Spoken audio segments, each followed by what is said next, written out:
Praise the lord. ఎడారిలో సెలయేర్లు November 29వ తేదీ. మరియు ప్రస్తుతమందు సమస్త శిక్షయు దుఃఖకరముగా కనబడునే గాని సంతోషకరముగా కనబడదు. అయినను దాని యందు అభ్యాసము కలిగిన వారికి అది నీతియను సమాధానకరమైన ఫలమిచ్చును. హెబ్రీయులకు రాసిన పత్రిక 12వ అధ్యాయము 11వ వచనము. జర్మనీ దేశంలో ఒక కథ వాడుకలో ఉంది. ఒక రాజవంశీయుడు తన భవనం గోడల మీద పెద్ద పెద్ద తీగల్ని అమర్చాడట. స్వరతంతుల మీద గాలి ఊదడం ద్వారా సంగీతాన్ని పుట్టించే వాయిద్యం ఒకటుంది. కానీ ప్రకృతిలో వీచే గాలి సంగీతాన్ని వినిపించేలా ఆ తీగల్ని వాయిద్యానికి ఉన్నట్టే అతడు అమర్చాడట.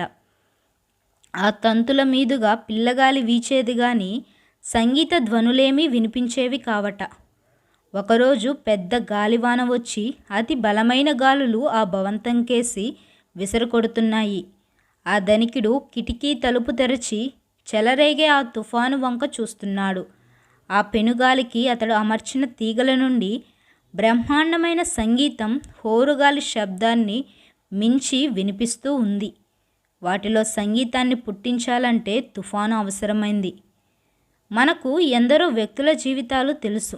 వాళ్ళు క్షేమంగా సౌఖ్యంగా జీవించినంతకాలం ఆ జీవితాల్లో నుంచి సంగీతం వినిపించలేదు. అయితే తుఫానులు వాళ్ళను వేధించినప్పుడు తమలో నుండి బలంగా వినిపిస్తున్న సంగీత నాదాలతో ప్రేక్షకుల్ని ఆశ్చర్యపరిచారు. కిటికీకేసి టపటపా కొట్టుతూ పడుతున్న వానజల్లు కారుమబ్బుల్లోంచి వదలక కురిసేందెందుకు అర్థం కాలేదు. పువ్వులు వర్షం వెలిసాక విరిసే పువ్వులు, నేలంతా పరుచుకునే పువ్వులు. దేవుడు వివరించాడు వర్షం కురిసేదెందుకో.